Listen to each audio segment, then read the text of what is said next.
শ্রমিকের বন্ধু স্বয়ং আল্লাহ। শুকনোর আগে ঘাম শ্রমিকের দিবে দাম, যে কোনো সাধারণ কথা নয়। শুকনোর আগে ঘাম শ্রমিকের দিবে দাম, যা কোনো সাধারণ কথা নয়।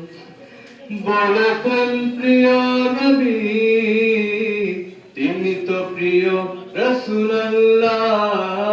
শ্রমিকের বন্ধু স্বয়ং আল্লাহ, শ্রমিকের বন্ধু স্বয়ং আল্লাহ, শ্রমিকের বন্ধু স্বয়ং আল্লাহ, শ্রমিকের বন্ধু স্বয়ং আল্লাহ। যে শ্রমিক দিনে রাতে খাটে কল কারখানাতে,